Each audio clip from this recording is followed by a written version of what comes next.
Ever felt passed over for something you deserved? Like a promotion? Or just recognition for a project you really poured your heart into? Oh, yeah, definitely. Well, today we're diving into Genesis chapter 27, where we see that play out, but on like an epic biblical scale. Definitely epic.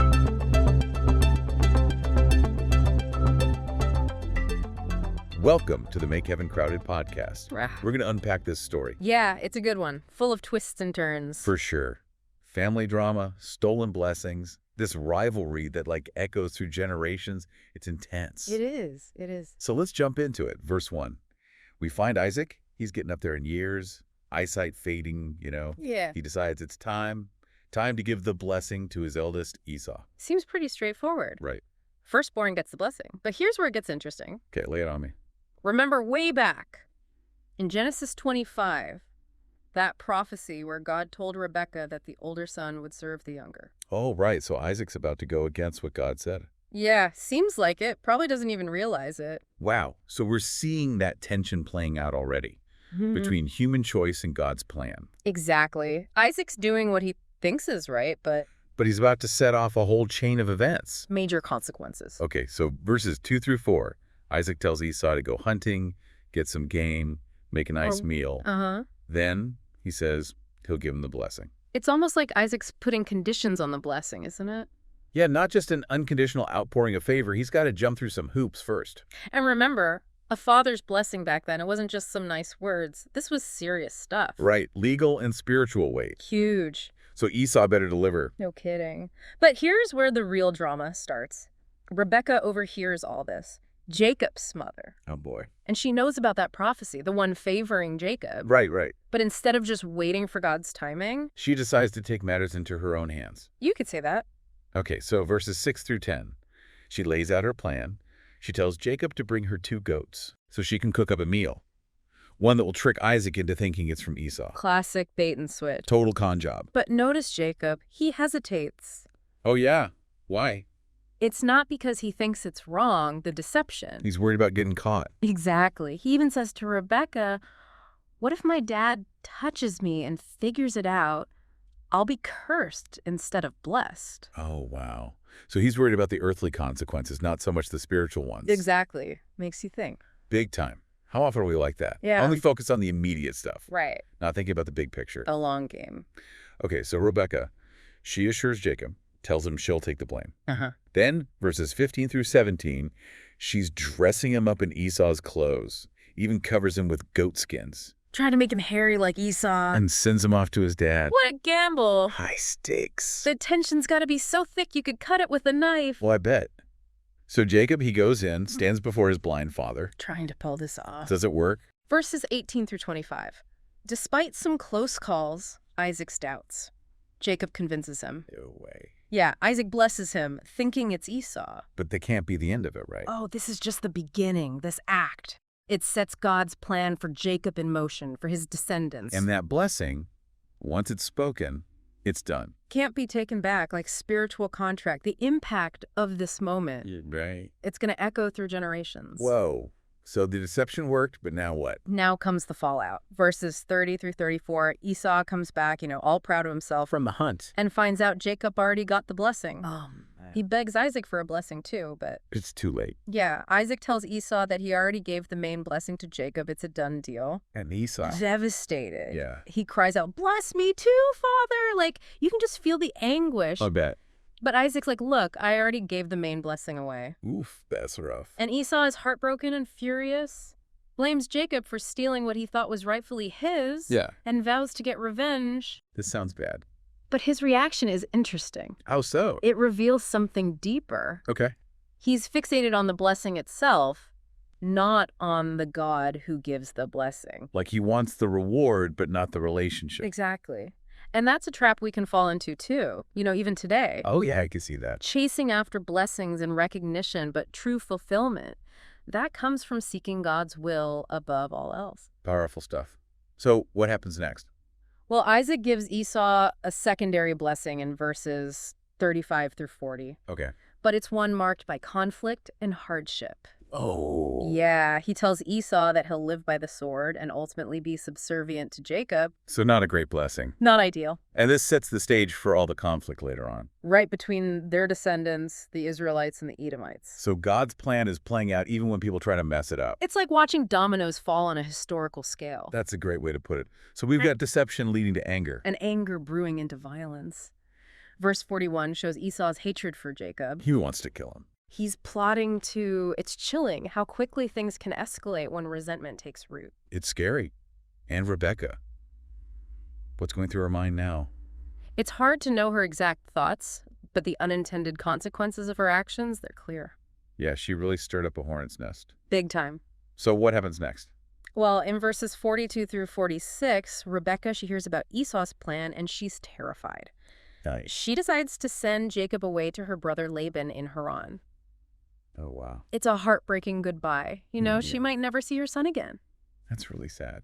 This ending, it's somber, underscores the ripple effects of deception. Yeah, the damage goes way beyond just Jacob and Esau. It's tearing their family apart. But it makes you think about the choices we make, how they affect not just us, but everyone around us. Absolutely. Now, I know some people might read this and think, wait a minute, Jacob tricked his dad, stole the blessing.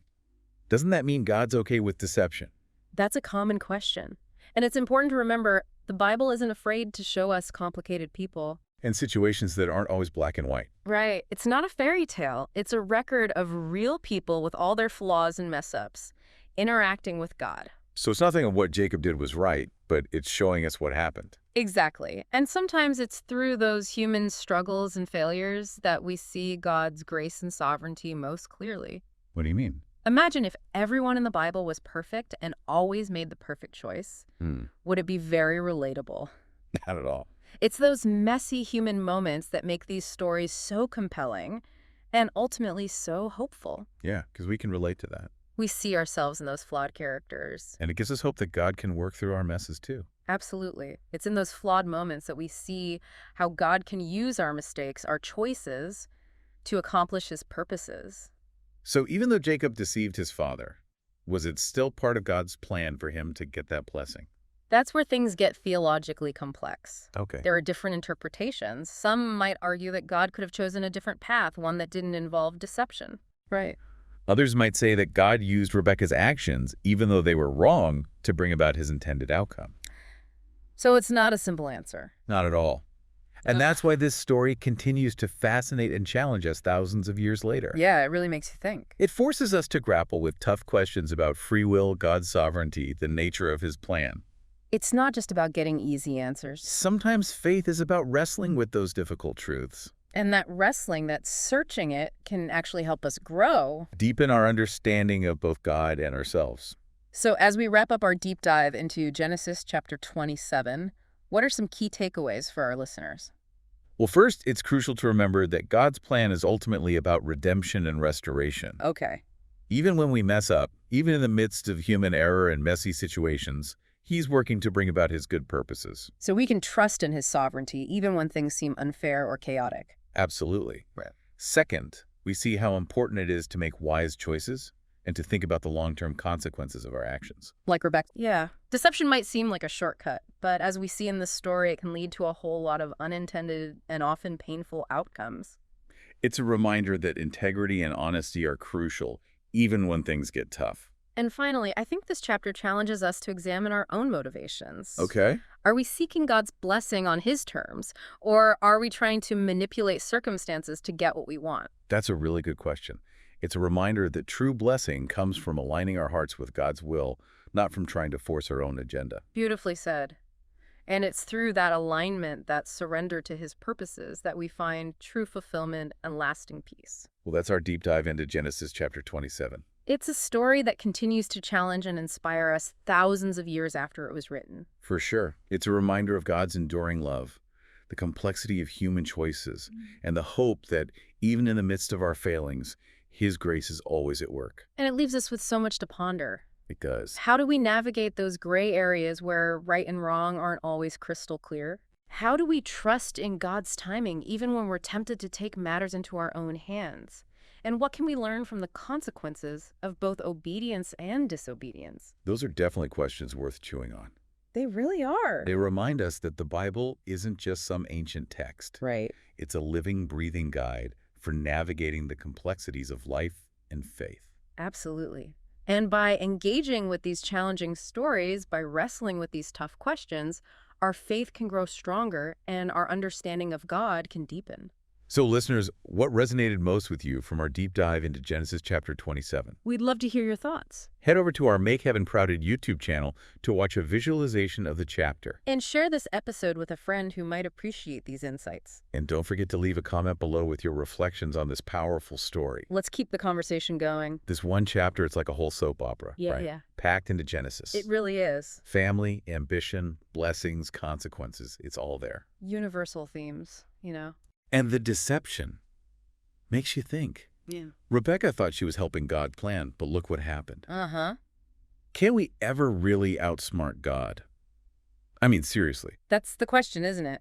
Human choice versus God's will. Yeah, like we've got free will, we make choices, but God. God's got the bigger picture. So we're just actors in his play? Kind of, yeah. We play our part, but he's the director. Even when we try to cheat, take shortcuts. He can use it, weave it into his story. It's both comforting and kind of scary, right? It is. Comforting because he's got this no matter what we do. But scary because we're not really in control. Exactly. Like that saying, man plans, God laughs. And not a mean laugh, right? More like, Little knowing chuckle. yeah, like I got this. Takes the pressure off. A little bit. So big takeaway from Genesis 27. For our listeners, what's the one thing you want them to remember? This. No matter how bad it gets, how many mistakes, God's grace is always bigger. It's a good message. He can redeem anything, work through anything. Like a breath of fresh air, right? When things feel chaotic. It really is. The Bible, it doesn't sugarcoat things. Nope. But it always points back to that truth. God's love is there. His grace is enough for all of us. Well said. And that wraps up our deep dive into Genesis 27. We saw the family drama, the blessings, the consequences, And ultimately, the hope. Now, to see this story visually, head over to Make Heaven Crowded on YouTube. We've got a great visualization. You'll love it. And share this episode with a friend. Let's keep talking about these stories. Thanks for joining us, everyone. Leave a comment. Let's keep the conversation going. Until next time, keep seeking, keep questioning, and keep diving deep into the Bible.